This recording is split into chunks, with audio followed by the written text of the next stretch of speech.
The plane slid onto the runway with a shiver that ran straight through me, and the cabin breathed out a stale, recycled sigh. I kept my phone face down on the tray table for a few seconds longer, pretending I wasn't waiting for anything, pretending I wasn't someone who still hoped her people would show up. When I finally flipped it over, the family thread stared back the way an empty porch does after you've left the light on. Bright, expectant, unanswered. I typed the simplest request I could manage. I've landed. Could someone swing by? Then I watched the 3 animated dots rise and fall as if they at least had a heartbeat. My daughter replied first.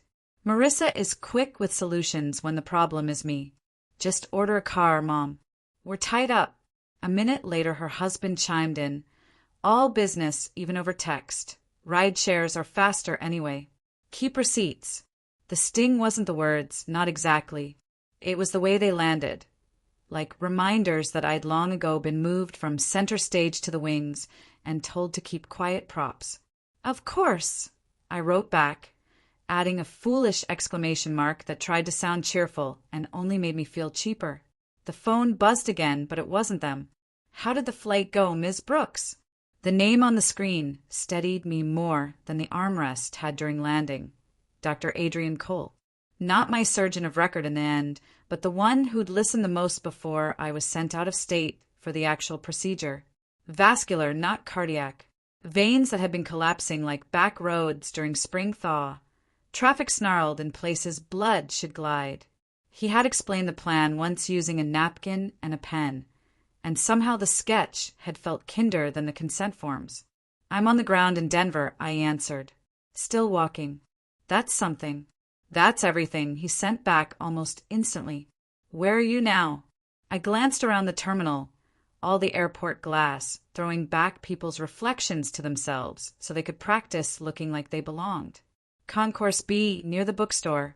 There was a pause, long enough for me to remember who he was in the world and who I was not. Then, stay put if you can.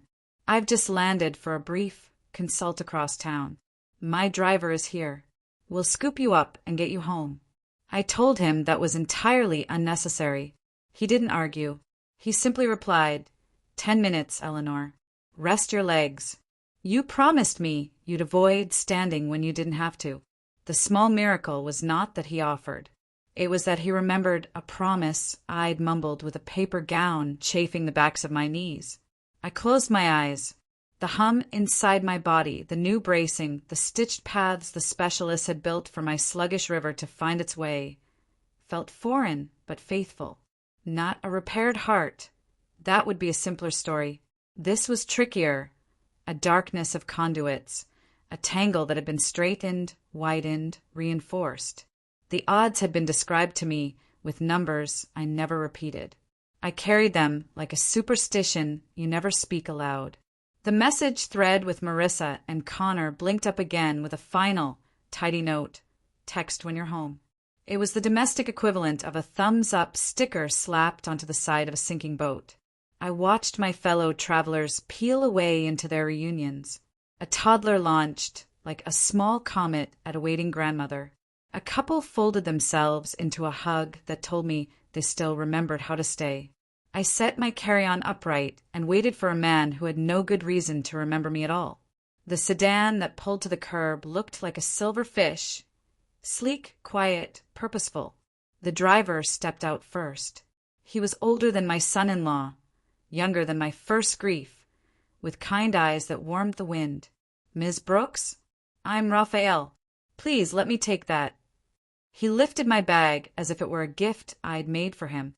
Then Adrian rounded the rear door, tall in that composed way certain doctors keep their height, a kindness, not an announcement. His winter coat was still unbuttoned, the scarf loose at his throat as if he'd hurried and didn't care that anyone could see it. Eleanor, he said like he was relieved to find me exactly where I'd promised to be. He didn't offer to shake hands. He placed his palm beneath my elbow, not to steer, only to steady. I hadn't realized until that moment how much of my life had been spent pretending I didn't need a steadying hand. Are you in trouble for rescuing strays from airports? I tried, because humor is a bridge we throw over water that looks deeper than we want to admit. Only when they bite, he said, and his smile reached his eyes. And when they don't follow post-op instructions. How are the legs? They belong to me again, I said. I'm still negotiating the terms. Raphael held the rear door, and I eased into a softer world. The road noise dulled, the city brightened in a more generous angle through the windows, and for the first time since a stranger had wheeled me into a chilly theater and asked what music I'd like to fall asleep to, I let my spine rest. "We won't take long," Adrian said after Raphael slipped into the driver's seat. "But long enough to make sure you don't climb stairs today." I laughed. "You carried a promise all this way just to throw it back at me." "I carried a promise," he said mildly, "because you made it to yourself first." We moved through sunlit lanes and under winter bare trees. The sky felt taller out here than it did in the city I'd left for the surgery. Less crowded by ambition, more honest with its weather. He asked me about swelling, about color changes in my ankles, about the strange lightning pains that flicker along new routes when blood relearns where to go. He translated my answers into ordinary language again. Healing, normal, watch, call me. He avoided the kind of reassurance that coats a worry and calls it gone. It would be weeks before my body trusted its highways. That was the truth. He let it be. "Marissa and Connor didn't pick up?" He asked it carefully, a question with pillows around it. "They're busy," I said the way I always did. "He's in the middle of a trial. She's in the middle of everything. And you are in the middle of a surgery no one should go through alone." He didn't look at me when he said it. Some mercies require the view out the window. I told them it was routine, I said. People can carry only so many emergencies. I decided to carry this one myself. He nodded, and something in the air shifted. Agreement without applause. "May I say a selfish thing?" "Please." "I'm glad you let me carry a corner of it." I didn't know how to answer that. So I did what I do when words threaten to wake an ache I'm not ready to name. I asked him about his trip. He told me he'd flown in from a conference where he'd argued, politely he assured me, with people who thought devices could replace good hands and better judgment. Raphael chimed in once with a story about a snowstorm 2 years ago and a family of 4 who still send him a pie every December. The car filled with specifics I could hold. Home in Santa Fe arrived the way the desert always does, quietly, with light that climbs your hallway like a cat. Raphael carried my bag inside and then disappeared again, as if he had memorized the map of privacy long ago. Adrian stepped in only when I asked him to, pausing at the threshold like it might belong to a sacred place. Maybe it did. "I don't have much to offer," I said. "A kettle that works when it feels like it, tea that tastes like regrets, crackers that pretend to be dinner." He glanced once at the kitchen, once at me. "Raphael," he called softly, "would you mind picking up a few things?" He said things like calcium-rich and low sodium and fiber, but he said them as if they were flavors and not prescriptions. When we were alone, he didn't fill the silence with hospital talk. He walked the small orbit of my living room instead, pausing at the watercolor of a canyon, the woven throw my sister made back when her hands did more than tremble. "You've built a careful life," he said finally. "It deserves a careful recovery." That tenderness did me in more than anything. I sat because my legs asked me to, and because I wanted to be at level with someone who didn't confuse efficiency with love. My phone vibrated across the coffee table like a trapped fly. I turned it face down. "If I look," I said, "I lose my nerve." "You won't," he said. "Not anymore." We discussed the beige parade of my medications and the hours they preferred. He drew a simple grid on a yellow page from the pad I keep by the phone and wrote the names in block letters with little arrows. No jargon, no scolding. When he finished, he added his private number at the bottom and folded the page into a neat square, as if instructions can be pocketed, like a talisman. "You call me if anything scares you," he said, "and you call me if it doesn't, but you wish it did." "I'm not in the habit of reaching out," I admitted. "Habits are just stories we've told ourselves too many times," he said, smiling. "We can write another." Raphael returned with a canvas bag that looked heavier than it should have, and the kitchen began to smell like citrus and rosemary, the way clean tables in good houses do. He arranged things in my fridge with the dignity of a ceremony, then set a basket of soft rolls on the counter like an altar.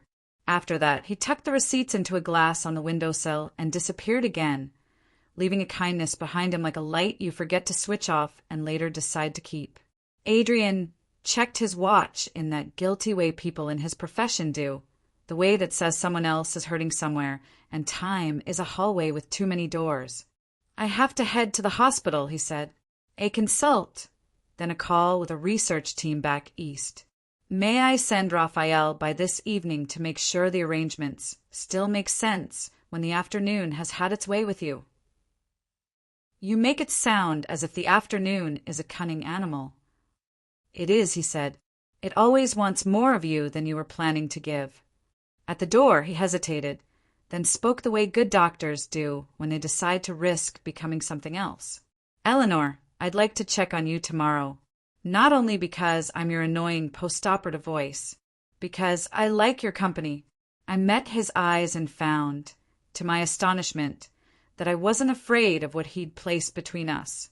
"Then check," I said. "Tomorrow. I'll be here, still negotiating terms with my legs." He stepped back onto the porch and into the thin winter sun.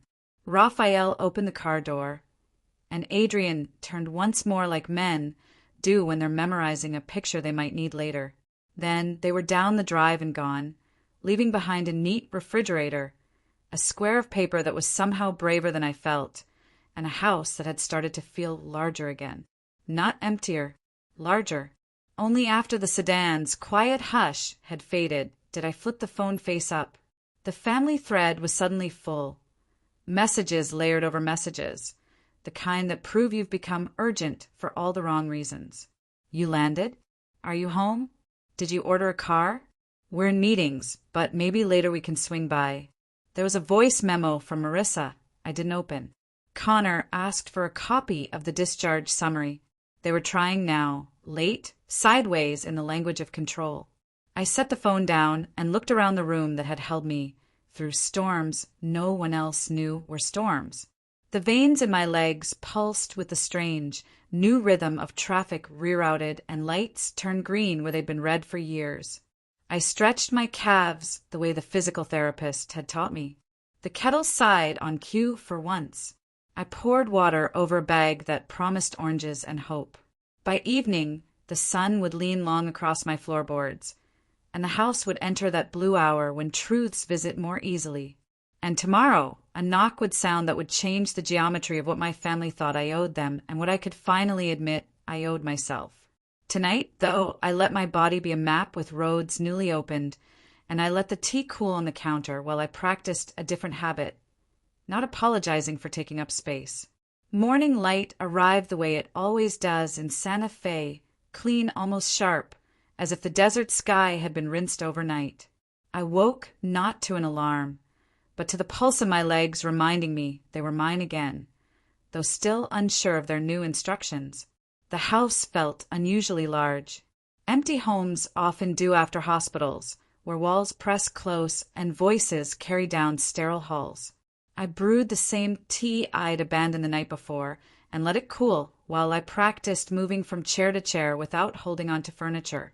The therapist had called this independence training.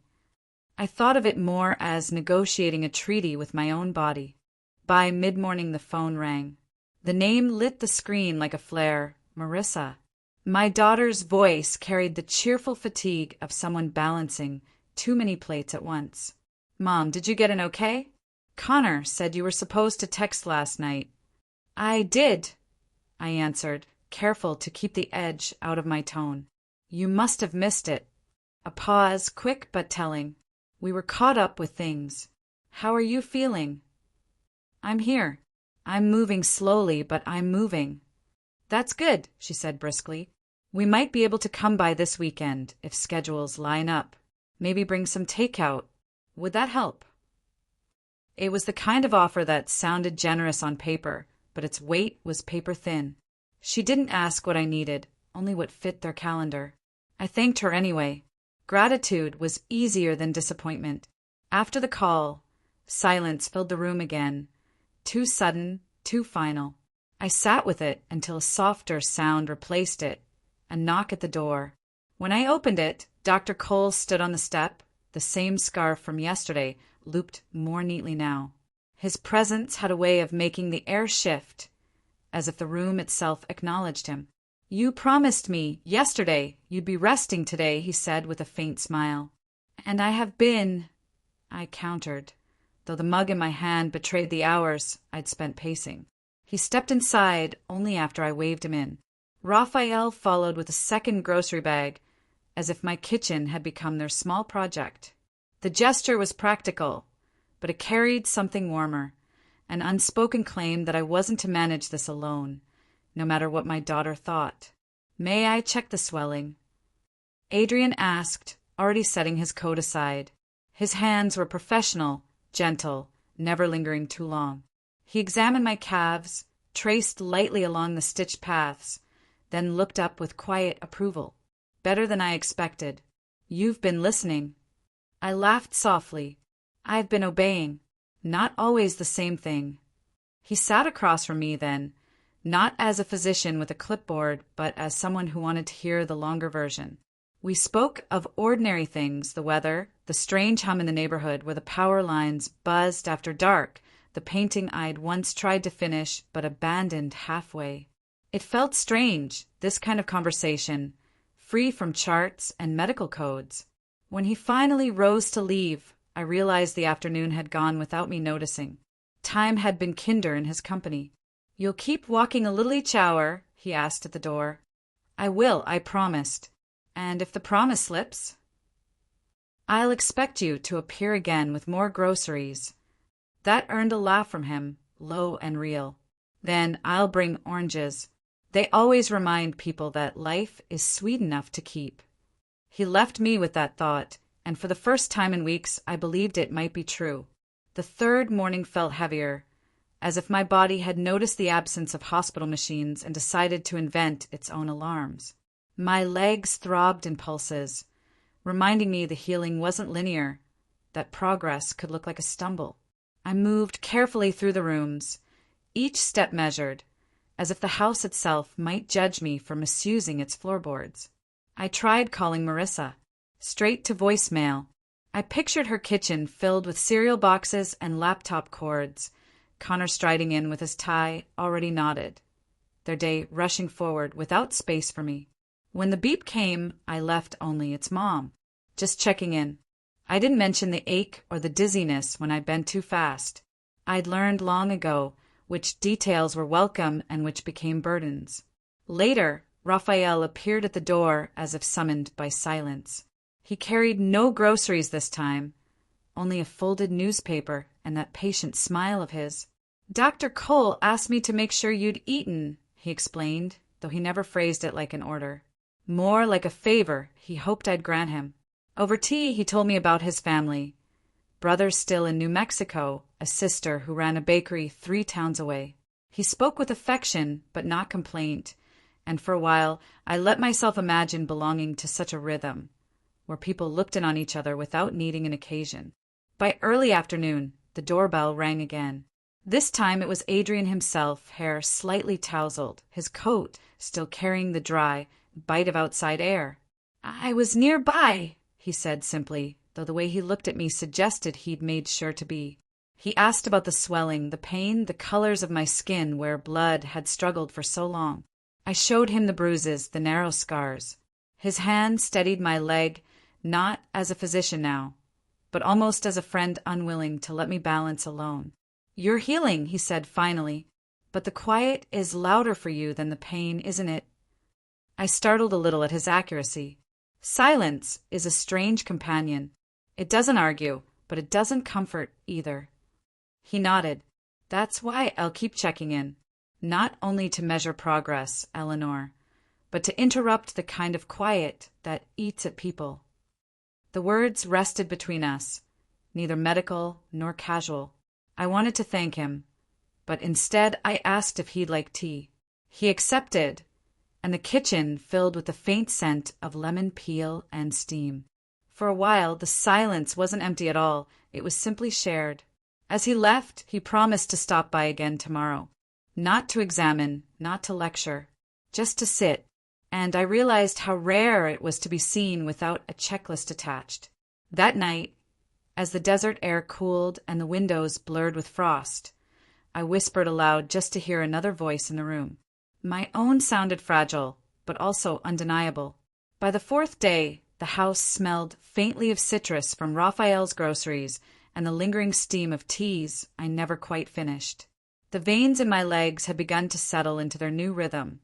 Less fire, more dull tide, but the rest of me felt restless, as though my body was catching up faster than my heart could. That morning, Marissa called again. Her voice was brisk, too bright, the way she sounded when she was trying to keep everything on script. "Mom, we're driving up tonight. Connor thinks it's important we see how you're doing." Relief bloomed, quick and sharp. "That's wonderful," I said, but she didn't hear the crack in my voice. They arrived after dark. The headlights swept across the driveway like interrogators' lamps. Marissa stepped in first, arms full of containers from a trendy restaurant downtown. Connor followed with the easy stride of a man whose time is more expensive than anyone else's. "Here we are," Marissa said, setting the bags on my counter as though that were the gesture of care. "I told you we'd come." Connor looked around the living room, at the neat grid of Adrian's yellow notepad with my medication times, at the basket of fruit Raphael had left.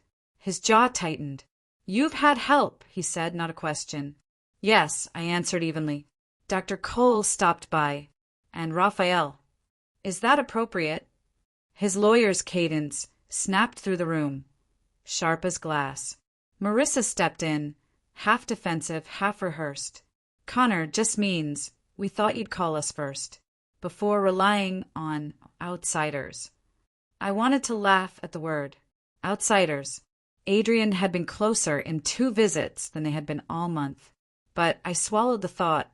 You're both busy, and he's my physician. He understands what I need right now. Marissa shifted, guilt flickering in her eyes before she masked it with a smile. "We just want to make sure everything's safe." Safe. They meant controlled.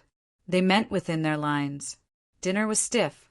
They asked the right questions, pain level, swelling, walking schedule, like jurors checking boxes on a form. But no one asked how the nights felt when silence pressed in, or how the light through the window inched across the floor, like company. When the meal ended, Connor stacked the containers with tidy precision. "We'll try again next week," he said, as if penciling me into a docket. They left with polite kisses on my cheek, promises too light to carry. The headlights vanished down the street, and I stood in the doorway long after, letting the cold air remind me I was still present. Only when I closed the door did I notice the folded note Adrian had left yesterday still on the table. I opened it again, though I already knew the words by heart. "Call me if anything feels heavier than it should." Tonight, the weight wasn't my body. It was the hollow their visit had left behind. And for the first time, I considered actually dialing his number. The house was too quiet that night, the kind of silence that doesn't rest but prowls. I lay awake, staring at the faint glow from the street lamp cutting a pale stripe across my ceiling. Every shift of my body sent a ripple through the veins that had been rewoven. Not painful, just foreign, like a language I almost understood but couldn't speak. I reached for my phone more than once, then set it back down, scolding myself for even thinking of it. Midnight wasn't the hour for polite requests. Midnight belonged to emergencies, or loneliness too sharp to disguise. But Adrian's note lay on the table where I'd left it, his handwriting steady, the words refusing to fade. "Call me if anything feels heavier than it should." And tonight it did. I pressed his number before I could talk myself out of it. The ring sounded endless, and I almost ended the call when his voice arrived, warm despite the hour. "Eleanor." "I'm sorry," I began, my voice smaller than I meant it to be. I shouldn't have. You should have, he interrupted, calm but firm. What's wrong? I told him the truth, stripped of embellishment. The hollowness after Marissa and Connor's visit, the silence that pressed in from every wall, the way my body felt foreign even when it obeyed. I spoke quickly, ashamed of the flood, but he never cut me off. Finally, he said softly, "That doesn't sound like nothing. That sounds like exactly why you should have called." There was a pause, not empty but full, like the moment before a tide breaks. "Then I can come by. Would you like that?" I hesitated. It was late.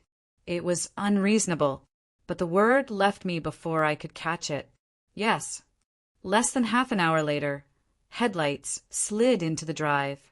He arrived alone this time. No Raphael, no groceries, just Adrian, his coat thrown over his shoulders, hair a little unkempt, as though he hadn't stopped to consider mirrors. Inside, he didn't ask where to sit. He simply took the armchair across from me, leaning forward, elbows on his knees, his attention steady as a beam of light.